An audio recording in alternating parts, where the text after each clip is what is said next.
Hi everybody, my name is Efrat Malachi. Please disregard my Facebook name, it means nothing. I'm going to be giving a Dvar Torah right now on Parshat Bo, not on behalf of National Board, just because, I want to inspire others. This is also the Dvar Torah for לעלוי נשמת Sarah bat Shlomo, that her neshama should have an aliyah. She was an incredible woman. She was so wise and so sweet. The woman in my shul, Sarah. So, here we go. The Torah states regarding the Pesach offering in Pasuk Memvav, B'vayit echad ya'achel, in one house shall it be eaten. Lo totzi min habayit min habasar chutza. You shall not remove any of the meat from the house to the outside. Ve'etzem lo tishberu vo, and you shall not break a bone in it. Okay, so this might seem like a pasuk that's just randomly in the middle of all the craziness that's going on in Mitzrayim right now. But every pasuk, every letter in the Torah, every single word has something to teach us. So this pasuk is saying that you shall not break a bone. When we're sitting around the Seder table on Pesach with our friends and our family, and we're enjoying and we're envisioning ourselves like we just got out of Egypt. Hashem took us biyad chazaka ubezura netua. We went from slaves to free people after the 10 Makot. And Hashem is telling us that we are royal people. We are kings and queens. We act like it, we should dress like it, and we eat like it. So, royal people do not suck the bone marrow, or break it to get all the nutrients from it, the nourishment. But poor people do, because they do not know when their next meal is going to come from. While royal people, they have a lot left in storage. So, Hashem is telling us a valuable lesson. That if you want to be known as something in life, you have to work towards it. It doesn't just happen overnight. If you want to be respected, you have to respect yourself. If you want to be serious, if you want to be known and be taken seriously, you have to be serious. It's just a fact.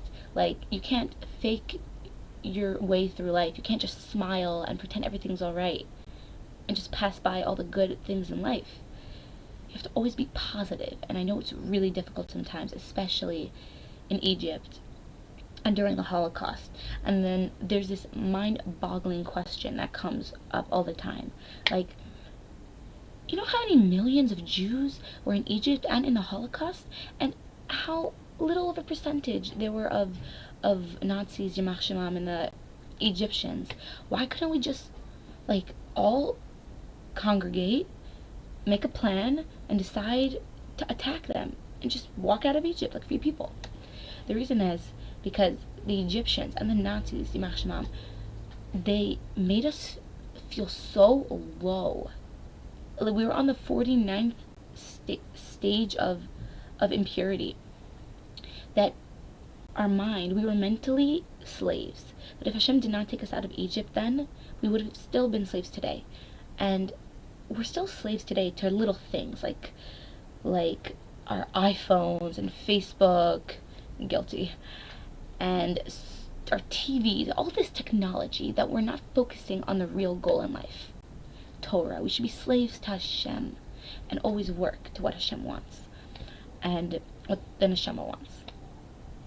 So, if you have a goal in life, if you want to get from point A to point Z, even the non-existing letter that comes after Z, you can do it. It is not impossible. Even in the word impossible, it says, I'm possible. You put in all the efforts that you can, and Hashem will do the impossible. And if you want to get your name out there for a job or for a higher position in school or anything, you just have to work towards it. Consult with people. Make a game plan. Be like, this is what I'm going to do now. How am I going to achieve the next thing that'll help me go to the next thing that will result in this and that, all different things. It might seem so complicated, but nothing is complicated if you break it down and make it really simple. And eventually, the personality that you want will be shaped by the decisions that you make. And you have to be consistent. That is the key word in Judaism. To be consistent. Because if you're not consistent, then what is it all for? To do it like tomorrow and then not do it the next day, then it's not going to give you anything in life. And that life is a process, and growing is a process. It does not happen overnight.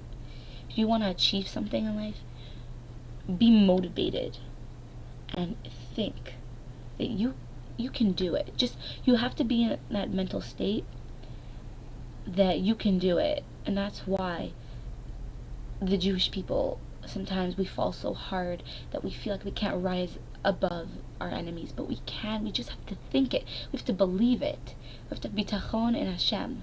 Trust in everything that Hashem does for us. And that set your goals high, because sometimes your goal is, let's say, B, set it to C, because usually when you set a goal, you get sometimes lower than what you expect. So always set your goals high, not too high, but high, and eventually, from all the hard work you put in, you'll get to where you want to be in life. And so anything you want to achieve in life, remember, nothing can stop you. Shabbat Shalom.